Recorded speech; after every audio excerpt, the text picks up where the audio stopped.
वेद अभ्यास है तो बाहर बोलते हो अंदर सुनता। पहले बच्चे माँ के गर्भ में सुनते।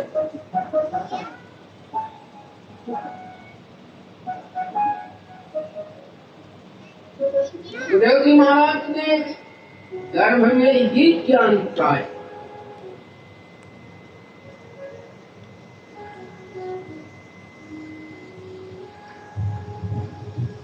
माँ को चलना, उठना, बैठना, खाना, पीना दुर्लभ। हम 12 वर्ष का बच्चा गर्भ।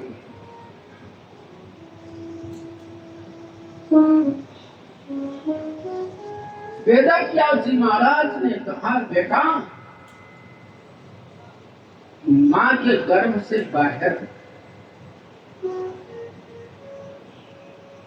मेरी आज्ञा का पालन। पिताजी मुझे स्वीकार, लेकिन बात ये है कि दुनिया की माया से डर।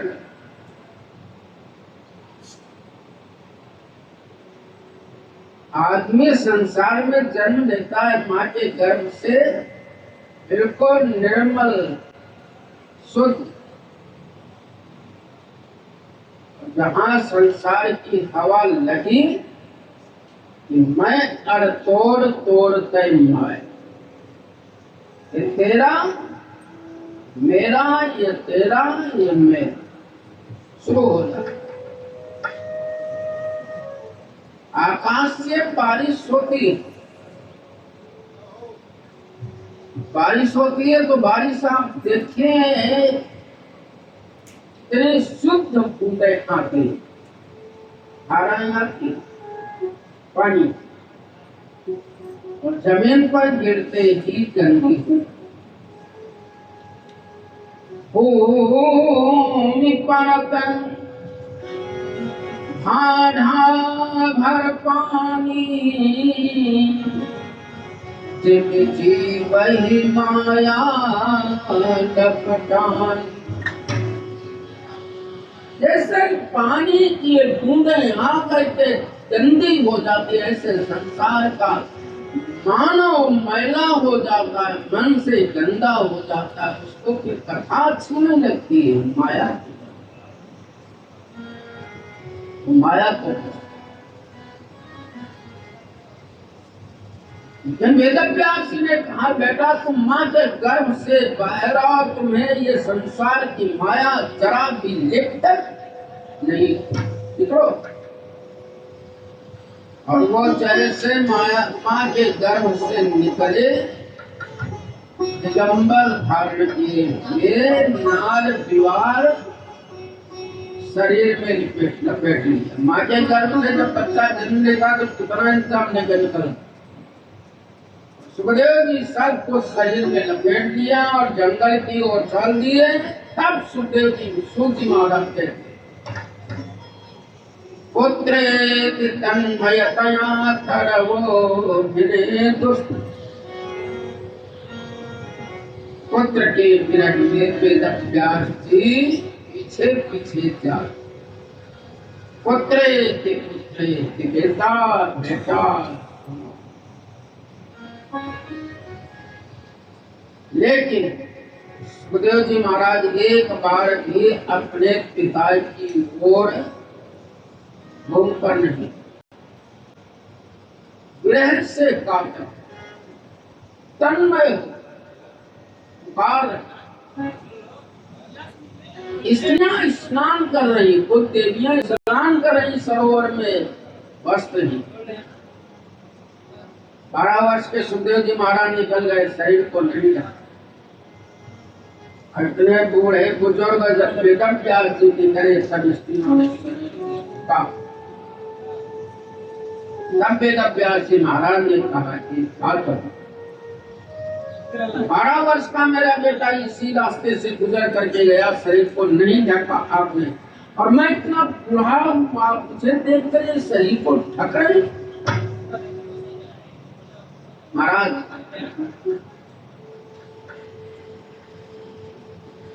संसार का जो ज्ञान आपको है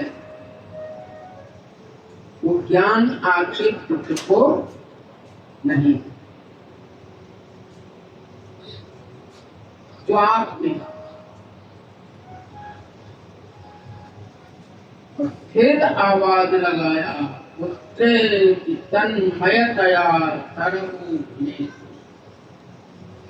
पुकारा। पहाड़ों से आवाज टकरा करके वेद व्यास के पास आई। तम सर्वभूत हृदय मुनिमान, संसार के प्रत्येक प्राणी के हृदय में वास करने वाला ऐसे सुखदेव जी महाराज को पिता वेद व्यास ने प्रणाम, पिता वेद व्यास ने प्रणाम और सुखदेव जी जंगल चले। ये कथा सूर्य महाराज सुखदेव सौनक जी को सुना रहे हैं कि ऐसे हमारे गुरुदेव सुखदेव जी का जन्म हुआ। कथा यहीं से प्रारंभ होती है।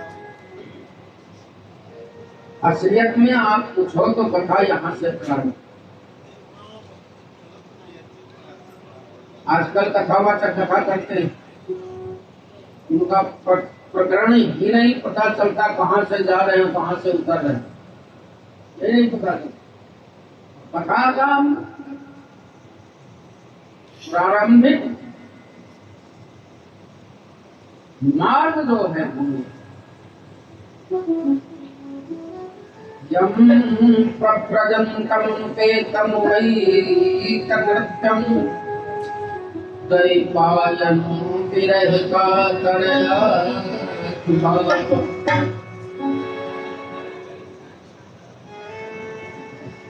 जिनका कोई कृत्य नहीं हुआ ऐसे सुखदेव जी महाराज को हम सब लोग प्रणाम करते हैं।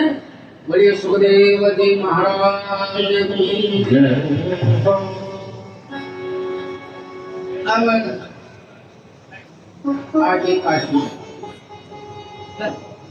नए विषय सूतमासीन मभिवाद्य महातिम तथा प्रतरसास्वाद शमः सौनको ब्रवीत।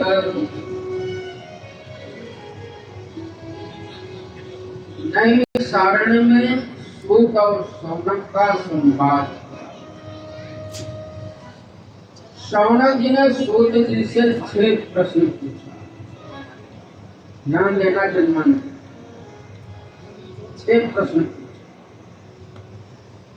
अज्ञान ध्वांत विध्वंस कोटि सूर्य समप्रभ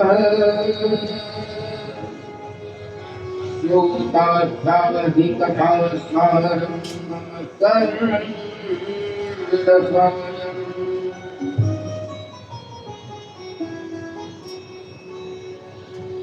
हे गुरुदेव, आपके अंदर करोड़ों सूर्यों के समान ज्ञान का प्रकाश भरा।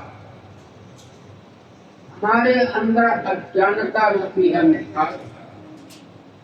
आप अपने ज्ञान के प्रकाश से हमारे अंदर की अज्ञानता को दूर करें, अंधकार को दूर करें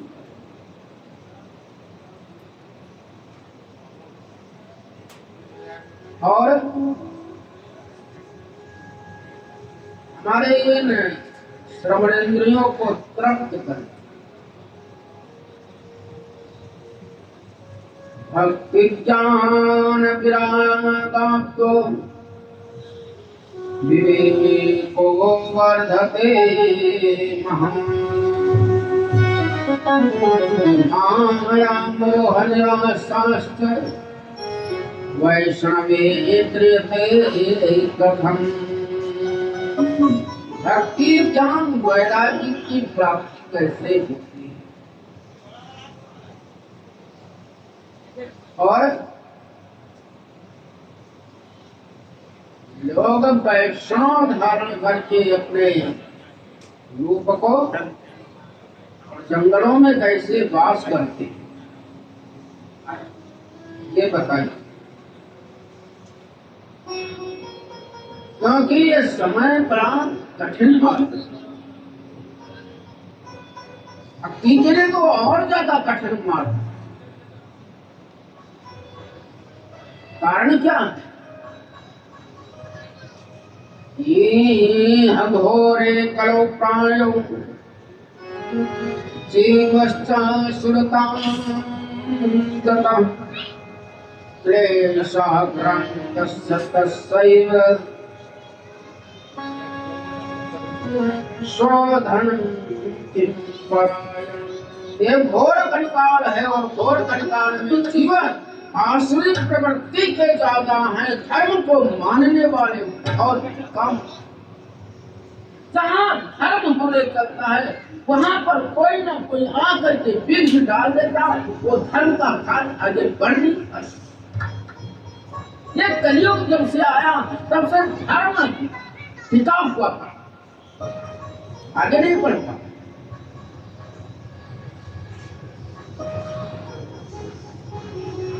श्रेयसां यद्भवच्छेदः पावनानां च पावनम् कृष्ण प्राप्ति कर्म शाश्वत साधन तद्गता गुणः।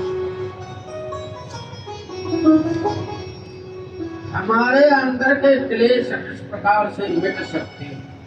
क्लेश माने दुख कैसे मिट सकते हैं और भगवान कृष्ण की प्राप्ति कैसे हो सकती है?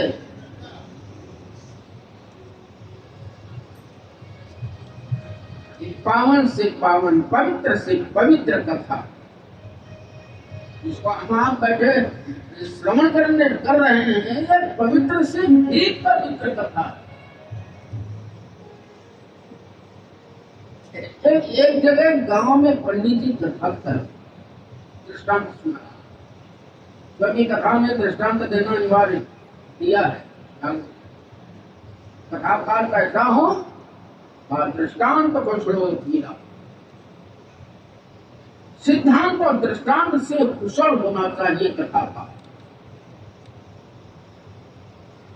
इसे मैं आपको एक दृष्टांत दे रहा हूँ। गाँव में पंडित जी कथा कर 4 घंटे कथा, पंडित जी कथा करके चले गए, गाँव के सब चले गए कथा लेकर।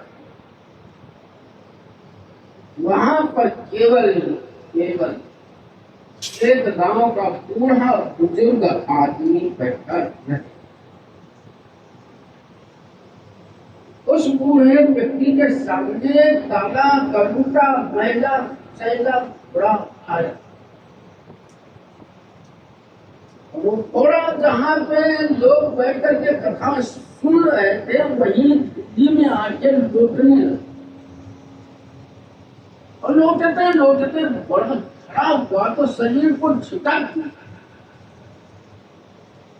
जैसे शरीर को झटका तो बड़ा सर्वांग सुंदरम दिव्यम निर्मलम प्रभम, बड़ा सुंदर दिव्य हुआ। तो गांव का व्यक्ति आप बूढ़े के रूप में कौन इतने गंदे मैले कुचैले आए और यहाँ की झूली में लौट कर आप इतने सुंदर हो गए? बूढ़े ने जवाब दिया, बाबा मैं तीर्थराज प्रयाग, आप इतना मैले कुचैले। हाँ, हमारे यहाँ लोग 1 महीना गर्भवास कर दुनिया के एक से एक पापी आकर अपने पापों को छोड़ जाते, उसे लागता मैं इतना मैला और चैला। तो आप यहाँ पे आकर के इतने सुंदर कैसे हो गए? कहा जहाँ पर मेरे राम की कथा, मेरे कृष्ण की कथा होती है वहाँ का कण कण पवित्र होता है, उस क्षेत्र का वातावरण शुद्ध होता है। और जहाँ तक इन महामंत्र श्लोकों पर आवाज आती है वहाँ तक के प्रेतों का आप हमारे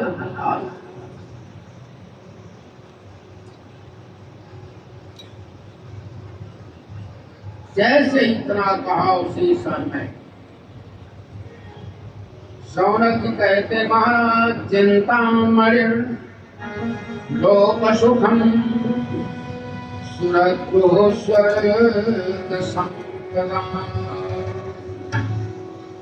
अल्प वृक्ष संसार की संपदा दे सकता, लेकिन गुरु यदि चाह जाए क्षति गुरु नहीं तो वैकुंठम गुरु यदि चाहता है तो वैकुंठ मनुष्य को दुर्लभ है, यही सुलभ नहीं है। इसलिए सूर्य जी महाराज से शौनक जी हाथ जोड़कर कहते हैं गुरुदेव आप मेरे ऊपर कृपा करिए, तो वैकुंठ दुर्लभ है वो सुलभ। सुतदारा अरुलक्ष्मी पापी होते घर हुए संत समागम हरि कथा तुलसी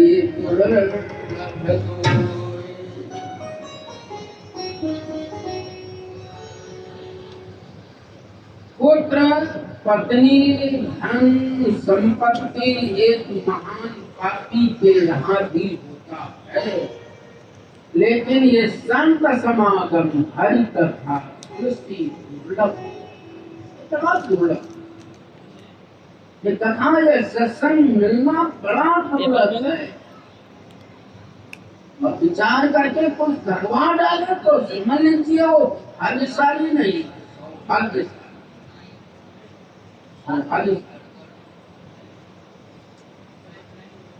जिसके द्वार पे ये कथा हुई, उसके घर में रहने वाले देवता प्रसन्न होते, उसके पिता प्रसन्न होते, उसके पितर आशीर्वाद देते।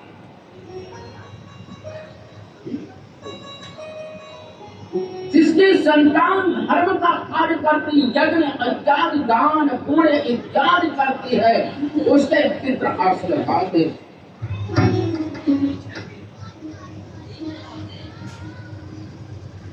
पितरों का आशीर्वाद द्वार, हमारे द्वार पे इतना बड़ा सत्कर्म आयोजन करो तो अपने संतानों को आशीर्वाद दे। इतने वैदिक ब्राह्मण बैठ करके जिस समय बैठ मंत्रों का उच्चारण करते हैं सुन करके आनंद आए। इतने ब्राह्मण बैठ करके इतने साफ वैदिक मंत्रों का उच्चारण करते, नाभि प्रपादो दकर्तमानि नवेद शास्त्र अनिगर्जितानि स्वाहा स्वधा कर्म विवर्जितानि श्मशान तुल्यानि ब्रह्म। जिस प्राणी के दरवाजे पर घर के आंगन में कभी वेदों उच्चारण न हुआ हो, हवन न हुआ हो, कथा वार्ता न हुई हो, वो घर कैसा है का शमशान के समान है। श्मशान तुल्यानि ब्रह्म। इसलिए ये समझ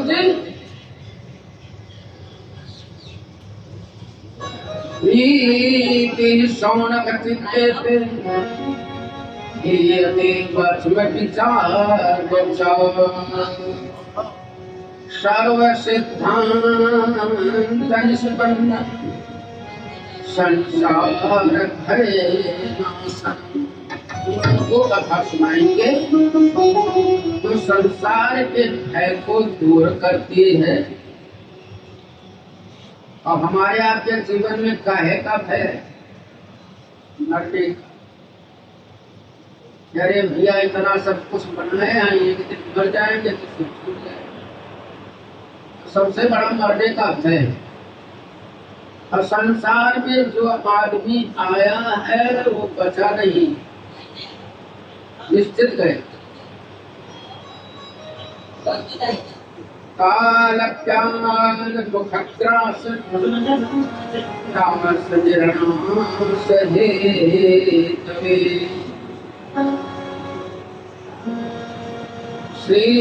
श्रीमद्भागवतं शास्त्रम् कलवतीरेण भासितम्।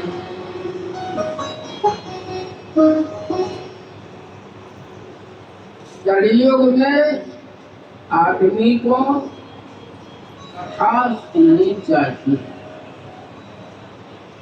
श्रीमद्भागवतम शास्त्रम कलवतीरेण भासितम्। कलिकाल में श्रीमद्भागवत कथा श्रवण करें।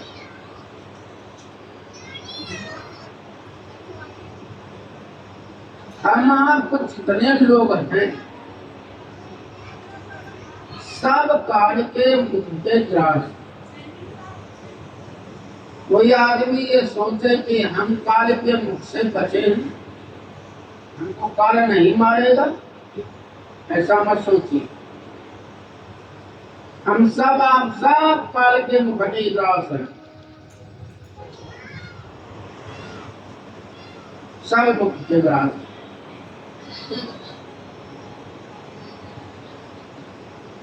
मरना पक्का। एक दृष्टांत हम सुने। एक कबूतर बैठा, कबूतर के सामने से यमराज मिला।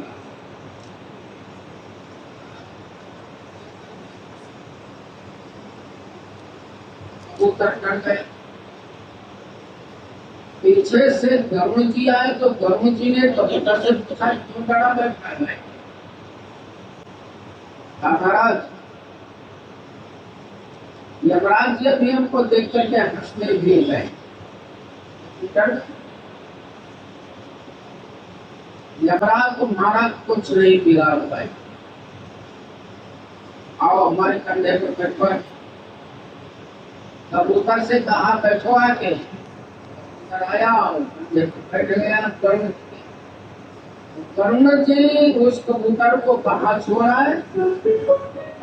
नीलगिरी पर्वत, यहाँ बैठो, यमराज के बाप भी नहीं आए।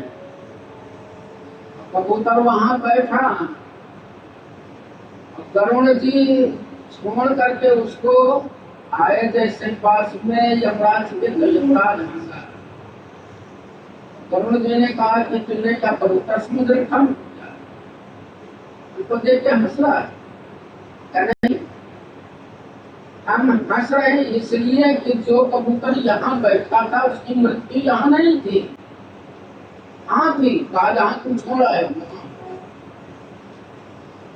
तुलसी जसी भव दत्त का तैसी मिलई सहाय, आपन आवई ताज पैताज कहाँ। आदमी की मृत्यु आ गई है, जहाँ पर निश्चित है मृत्यु, उसको ले जाकर के वहां पर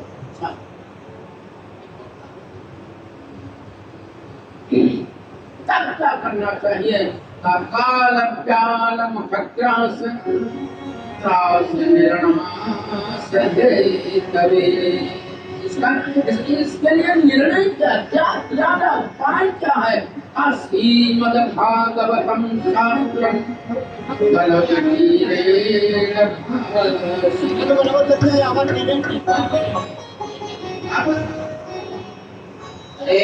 तस्माद् परम किंचिदमनः सिद्धेन विद्यते जन्मान्तरे भवेत् पुण्यं सदा भागवतं तदेव। जन्म जन्मांतर कल्प कल्पांतर युग युगांतर के जब पुण्य प्रकट होते हैं तब ये कथा मिलती, तब ये अवसर मिलता है।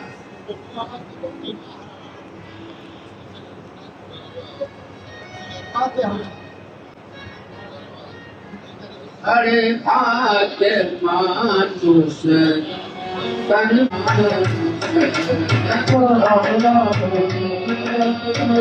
बड़ी भागे मानुष तन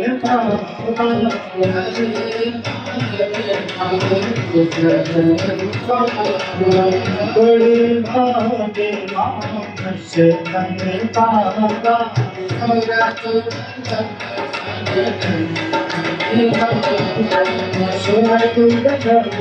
तन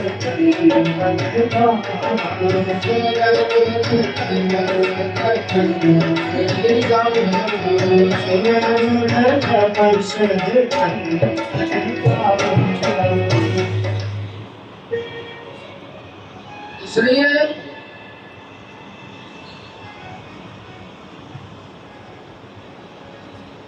मानव बड़भागी है जो कथा में, न पशु बड़भागी है न पक्षी बड़भागी, न देवता बड़भागी। देवता भी चाहते एक बार मानव शरीर मिल जाए तो हमको भी यज्ञ करने का अवसर मिल जाए।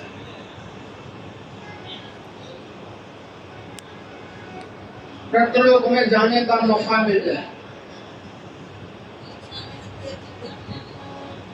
प्रत्यलोक में ब्रह्मा जी ने यज्ञ किया, उसका राजा दक्ष ने कंठल में यज्ञ किया। देवता तरसते हैं इस शरीर को पाने के लिए।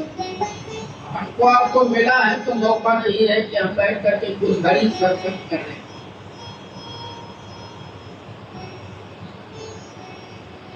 अरे इच्छिते कथां वक्तुं सखायां संस्थिते सुखे सुधा कुंभं गृहीत्यैव देवास्तत्र समागम। सुखदेव जी जिस समय कथा कर रहे थे उसी समय देवता राजा परीक्षित और सुखदेव जी महाराज के बीच में अमृत का कुंभ ला करके रख। और सुखदेव जी से कहा, महाराज एक अमृत का कुंभ जो मैं लाया हूँ ये राजा परीक्षित को पिला दो, लेकिन अमृत रूपी कथा हम सब देवताओं को मिला दो। बस उसी समय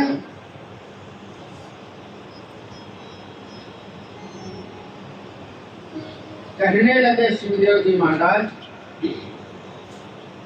देवताओं तुम बड़े स्वार्थी, सुपन्नत्वां वदन् सर्वे सुखमोरे कुशलः। देवता अपने कार्य में बड़े कुशल हैं। और उसी समय देवताओं ने कहा, एव पिन्मयी गाते सुधाराज्ञं प्रमीयताम्। महाराज छोटे से छोटे, बड़े से बड़े पुराण जितने थे एक पलड़े में रखा और श्रीमद् भागवत ग्रंथ उठा करके दूसरे पलड़े में रखा। सारे ग्रंथों वाला जो पलड़ा था ऊपर गया और श्रीमद् भागवत का ग्रंथ पलड़ा ब्रह्मा जी को भी आश्चर्य,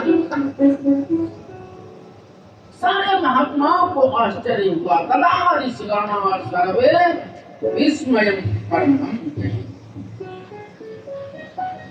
वाव! कलिकाल में श्रीमद् भागवत धन्य।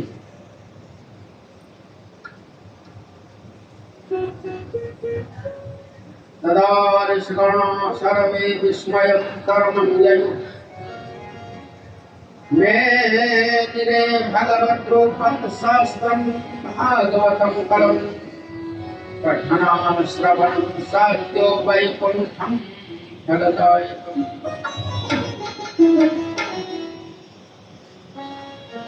कलयुग में हर प्राणी को कथा सुनना चाहिए। जो मनुष्य इस कथा से दूरी बनाए को नजदीक लाने का प्रयत्न, समझा बुझा करके कथा में लाने का प्रयत्न करो। चलो कथा में बैठो जल्दी।